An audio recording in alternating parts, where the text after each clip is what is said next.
때로는 우리의 마음을 아프게 하는 말들이 있습니다. 특히 타인의 지적질은 우리를 흔들고 자존감을 갉아먹는 듯한 느낌을 줄 때가 많습니다. 왜 어떤 사람들은 그리도 쉽게 타인을 지적하며 우리는 왜 그 말에 그토록 깊이 상처받는 것일까요? 오늘 이 시간 우리는 지적을 자주 하는 사람들의 내면에 숨겨진 심리를 깊이 들여다보고 더 나아가 그러한 지적질로부터 우리의 마음을 현명하게 지키는 구체적인 방법들을 함께 모색해보고자 합니다. 타인의 말에 더 이상 흔들리지 않고 오롯이 자신의 삶의 중심을 잡고 싶은 모든 분께 이 영상이 강력한 통찰과 실질적인 지침이 되기를 진심으로 바랍니다. 자, 이제 그 여정을 함께 떠나볼까요? 이 여정은 단순히 지적에 대처하는 방법을 아는 것을 넘어 우리 자신의 내면을 강화하고 더 단단하게 성장하는 계기가 될 것입니다. 우리가 직면하는 모든 관계 속에서 건강한 자아를 유지하고 평온한 삶을 영위하기 위한 필수적인 지혜를 얻게 될 것입니다. 많은 분들이 타인의 지적에 대해 의아함을 느낄 때가 많습니다. 도대체 왜 저 사람은 나에게 이런 말을 할까? 내가 정말 잘못한 것일까? 이러한 의문은 우리를 불안하게 만들고 때로는 스스로를 의심하게 만듭니다. 하지만 기억하십시오. 모든 지적은 순수한 조언이 아닐 수 있으며 때로는 지적하는 사람의 미성숙한 감정이 투영된 결과일 수도 있습니다. 우리는 지적을 하는 사람의 심리를 이해함으로써 그들의 말에 불필요하게 흔들리지 않는 단단한 마음의 방패를 만들 수 있습니다. 이러한 이해는 우리가 타인의 말을 들을 때 감정적으로 즉각 반응하기보다 한 발짝 물러서서 객관적으로 분석할 수 있는 여유를 제공할 것입니다. 마치 복잡한 퍼즐의 조각들을 하나씩 맞춰가듯이 우리는 지적의 본질을 파악하고 그에 맞는 적절한 대응 방식을 찾아낼 수 있습니다. 그렇다면 지적을 자주 하는 사람들은 과연 어떤 심리 상태를 가지고 있을까요? 첫째, 이들은 자신의 불안감을 타인을 통제하려는 욕구로 표출하는 경우가 많습니다. 자신의 내면에 알 수 없는 불안감이나 불확실성이 있을 때 이를 해소하기 위해 외부의 대상을 찾아 통제하려 들곤 합니다. 그 통제의 대상이 바로 타인의 행동이나 생각이 되는 것이죠. 예를 들어 자신이 완벽하지 못하다는 불안감을 가지고 있는 사람은 타인의 작은 실수도 용납하지 못하고 이를 끊임없이 지적하며 자신의 우월감을 확인하려 들 수 있습니다. 이는 마치 자신의 약한 부분을 가리기 위해 타인을 깎아내리는 것과 같습니다. 이러한 지적은 상대방의 개선보다는 지적하는 사람, 자신의 불안감을 잠재우는데 더 큰 목적이 있다고 볼 수 있습니다. 그들은 타인을 지적함으로써 일시적인 안정감을 찾으려 하지만 사실 이는 건강한 자기 성찰과는 거리가 먼 회피적인 행동입니다. 그들의 지적은 사실 자신을 향한 외침인 경우가 많습니다. 마치 거울을 보며 자신의 단점을 지적하듯 타인을 통해 자신의 불안정한 내면을 비추어 보는 것에 지나지 않습니다. 둘째, 지적하는 행위는 종종 낮은 자존감에서 비롯되기도 합니다. 스스로에 대한 만족감이 낮거나 자신의 가치를 제대로 인정하지 못하는 사람들은 타인을 깎아내리거나 비판함으로써 일시적인 우월감을 느끼려 합니다. 마치 남을 끌어내려야 자신이 더 높아지는 것처럼 착각하는 것입니다. 이러한 사람들은 타인의 성공이나 행복을 진심으로 축하하기보다는 그 안에서 흠을 찾아내 지적함으로써 자신의 존재감을 확인하려 합니다. 이러한 지적은 결코 상대방을 위함이 아니라 지적하는 사람, 자신의 불안정한 자존감을 채우기 위한 방편에 지나지 않습니다. 우리는 이러한 지적을 들었을 때 상대방의 낮은 자존감이 자신을 향한 것이 아님을 이해해야 합니다. 그들은 스스로의 존재 가치를 타인과의 비교나 우위에 두려하며 이는 궁극적으로 그들 자신을 더욱 고립시키고 불행하게 만듭니다. 그들의 지적은 마치 불안정한 다리 위에서 위태롭게 서 있는 사람이 옆 사람을 흔들어 자신의 균형을 잡으려는 시도와 같습니다.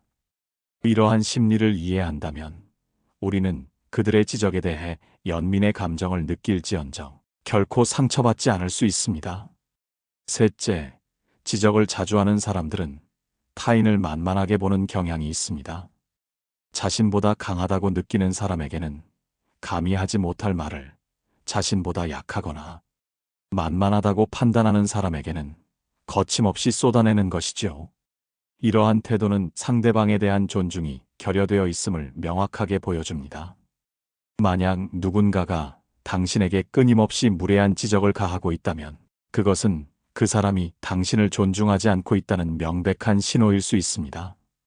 이러한 상황에서는 상대방의 지적을 진지하게 받아들이기보다는 그들의 태도 자체를 평가하고 거리를 두는 것이 현명합니다. 그들은 마치 약한 먹잇감을 노리는 포식자처럼 상대방의 반응을 살피며 자신의 우위를 점하려 합니다. 이러한 관계는 결코 건강한 관계가 될 수 없으며 당신의 에너지를 소모시키고 자존감을 저하시킬 뿐입니다. 따라서 이들에게는 단호하게 당신의 경계를 보여주는 것이 중요합니다. 당신은 그들의 무례함을 받아줄 의무가 없습니다.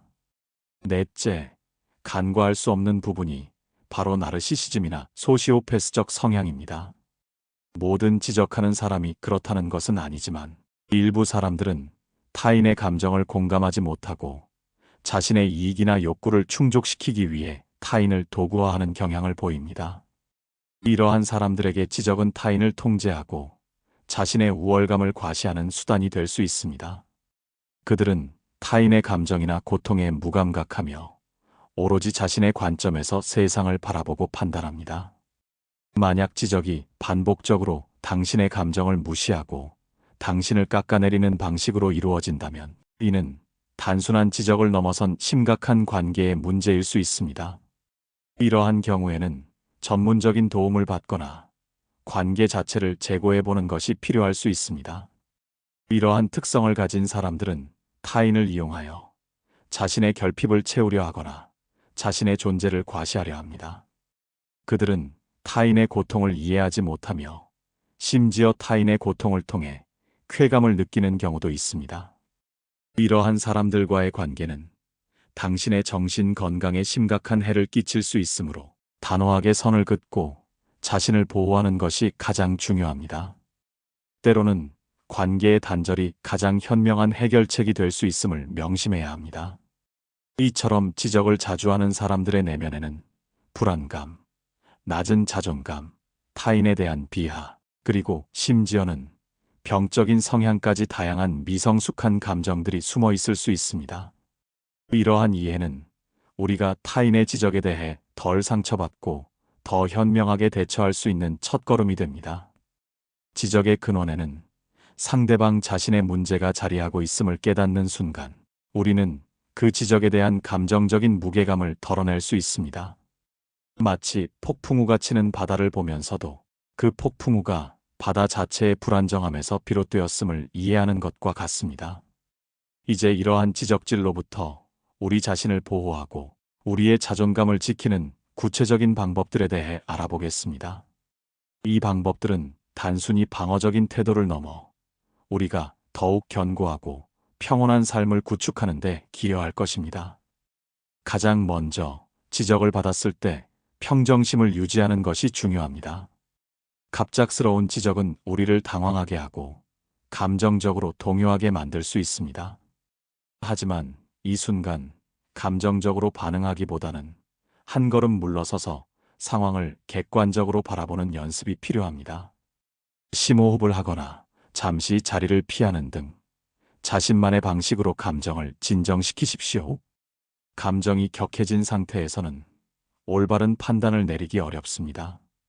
평정심을 유지하는 것은 지적을 정보와 감정으로 분리하는 첫 단계입니다. 마치 거친 파도가 몰아쳐도 굳건히 서 있는 등대처럼 우리는 어떤 상황에서도 자신의 내면의 평화를 지키는 훈련을 해야 합니다. 감정적인 동요는 우리의 판단력을 흐리게 하고 결국은 후회할 만한 반응으로 이어질 수 있습니다. 따라서 지적을 받았을 때는 일단 멈추고 심호흡을 통해 마음의 중심을 잡는 것이 무엇보다 중요합니다. 이 짧은 순간의 멈춤이 당신을 현명한 대응으로 이끌어 줄 것입니다. 다음으로 지적을 정보와 감정으로 분리하는 훈련을 해야 합니다. 모든 지적이 다 나쁜 것은 아닙니다. 때로는 진심 어린 조언이 우리에게 도움이 될 수도 있습니다. 중요한 것은 지적 안에 담긴 메시지를 객관적으로 평가하는 것입니다. 지적을 들었을 때 이 말 안에 나에게 유용한 정보가 있는가라고 스스로에게 질문해 보십시오. 만약 지적이 당신의 외모, 성격, 취향 등 개선의 여지가 없거나 지극히 개인적인 영역에 대한 무례한 발언이라면 이는 정보가 아닌 상대방의 감정적 쓰레기일 가능성이 높습니다. 이러한 지적은 과감하게 무시하십시오. 당신의 가치는 타인의 무례한 감정 표현에 의해 좌우되지 않습니다. 마치 하수구에 오물을 걸러내듯 불필요하고 해로운 말들은 당신의 마음에 닿기 전에 걸러내는 연습이 필요합니다. 우리는 모든 정보를 무비판적으로 수용할 필요가 없으며 오히려 우리의 정신 건강을 위해서는 유해한 정보로부터 자신을 보호하는 것이 필수적입니다. 이 과정을 통해 당신은 어떤 지적이 당신의 성장에 도움이 되고 어떤 지적이 당신의 에너지를 소모시키는 독인지를 명확하게 구분할 수 있게 될 것입니다. 그러나 만약 지적 안에 개선의 여지가 있는 정보가 담겨 있다면 이를 받아들일지 말지 스스로 판단해야 합니다. 이 지적이 나의 발전과 성장에 도움이 될까? 내가 이 부분을 개선함으로써 더 나은 나 자신이 될 수 있을까? 이러한 질문들을 통해 지적의 유용성을 평가하십시오. 모든 지적을 수용할 필요는 없지만 유용한 정보는 기꺼이 받아들이는 유연함도 필요합니다. 이는 마치 강물에 떠내려오는 수많은 나뭇가지 중에서 쓸모 있는 것만 골라내는 것과 같습니다. 예를 들어 당신의 업무 방식에 대한 구체적이고 건설적인 피드백이라면 비록 그것이 지적의 형태를 띠고 있더라도 이를 통해 업무 효율성을 높일 기회로 삼을 수 있습니다. 중요한 것은 비판적인 사고를 통해 정보를 선별하는 능력입니다. 이 과정은 당신이 더욱 현명하고 분별력 있는 사람으로 성장하는 데 기여할 것입니다. 모든 경험이 배움의 기회가 될 수 있음을 잊지 마십시오. 심지어 불편한 지적조차도 당신을 돌아보고 발전시킬 수 있는 계기가 될 수 있습니다. 때로는 논리적으로 반박하는 것도 필요합니다. 특히 당신의 상황에 대한 오해나 왜곡된 사실에 기반한 지적이라면 자신의 입장을 명확하고 논리적으로 설명함으로써 오해를 풀 수 있습니다. 이때 중요한 것은 감정적으로 격앙되지 않고 차분하고 설득력 있는 어조로 이야기하는 것입니다. 예를 들어, 제가 말씀하신 부분에 대해 오해가 있으신 것 같습니다.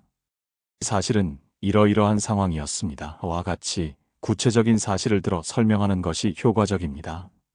물론 상대방이 당신의 설명을 받아들이지 않을 수도 있음을 인지해야 합니다. 모든 사람이 열린 마음을 가진 것은 아니기 때문입니다. 중요한 것은 당신이 자신의 입장을 명확히 전달했다는 사실, 그리고 그로 인해 스스로의 감정을 해소했다는 것입니다. 논리적인 반박은 단순히 상대방을 이기려는 것이 아니라 당신의 생각과 입장을 명확히 함으로써 자신을 방어하고 불필요한 오해를 해소하는 과정입니다. 이는 당신의 자존감을 지키는 동시에 타인에게 당신이 만만한 존재가 아님을 보여주는 중요한 메시지가 될 수 있습니다. 때로는 침묵보다 분명한 표현이 더 큰 힘을 가집니다. 더 나아가 불필요한 지적에 대해서는 단호하게 경계를 설정하는 훈련이 필요합니다. 모든 사람의 의견을 다 들어줄 필요는 없으며 모든 관계가 당신에게 긍정적인 영향을 주는 것은 아닙니다. 만약 누군가의 지적이 반복적으로 당신의 기분을 상하게 하거나 당신의 자존감을 깎아내린다면 그 관계에 대해 진지하게 고민해야 합니다. 죄송하지만 그 부분에 대해서는 더 이상 이야기하고 싶지 않습니다. 혹은 저는 당신의 의견을 존중하지만 저의 생각은 다릅니다. 와 같이 단호하지만 정중하게 당신의 의사를 표현하십시오. 이러한 경계 설정은 당신의 심리적 안정과 자존감을 지키는데 매우 중요한 역할을 합니다. 당신의 마음은 당신 스스로 지켜야 하는 소중한 공간입니다. 마치 집에 울타리를 치는 것과 같이 당신의 내면에도 건강한 경계선을 설정하여 외부의 침입으로부터 보호해야 합니다. 처음에는 불편하고 어렵게 느껴질 수 있지만 이러한 연습을 통해 당신은 점차적으로 자신을 존중하고 보호하는 법을 익히게 될 것입니다. 건강한 경계는 건강한 관계의 시작점입니다. 당신의 삶에서 해로운 관계를 끊어내는 용기는 당신 자신을 사랑하는 가장 강력한 표현 중 하나입니다. 상대방의 말을 통과시키는 훈련도 매우 유용합니다. 이는 마치 물이 체에 걸러지는 것처럼 불필요하거나 해로운 말들은 당신의 마음에 닿기 전에 걸러내는 기술입니다. 상대방이 무슨 말을 하든 그 말이 당신의 가치나 존재를 흔들지 못하도록 마음의 필터를 작동시키는 것입니다. 이 훈련은 상대방의 말이 아닌 당신 자신의 내면에 집중함으로써 가능해집니다. 그들이 어떤 말을 하든 당신은 당신 자신이며 당신의 가치는 변함없다는 사실을 끊임없이 되뇌십시오. 이러한 훈련을 통해 당신은 외부의 공격으로부터 자신을 보호하고 흔들림 없는 내면의 평화를 유지할 수 있습니다. 이 기술은 특히 감정적인 지적이나 개인적인 비난에 매우 효과적입니다. 당신의 마음을 단단한 성벽으로 만들어 어떤 화살도 뚫고 들어오지 못하게 하는 것입니다. 외부의 소음에 흔들리지 않고 당신의 내면의 목소리에 귀 기울이는 연습을 통해 당신은 진정한 자아를 발견하고 강화할 수 있습니다. 이는 단순히 수동적으로 참는 것이 아니라 능동적으로 자신의 마음을 통제하는 고도의 심리 기술입니다. 무엇보다 중요한 것은 타인의 지적을 통해 자신을 돌아보는 태도입니다. 지적을 하는 사람의 의도를 파악하는 것이 중요합니다.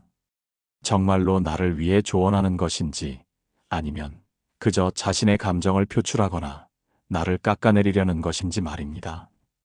진심으로 당신의 발전을 위하는 지적이라면 기꺼이 받아들이고 감사하십시오.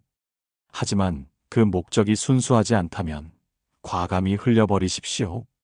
당신은 타인의 평가에 의해 정의되는 존재가 아닙니다. 당신은 당신 자체로 충분히 가치 있는 사람입니다.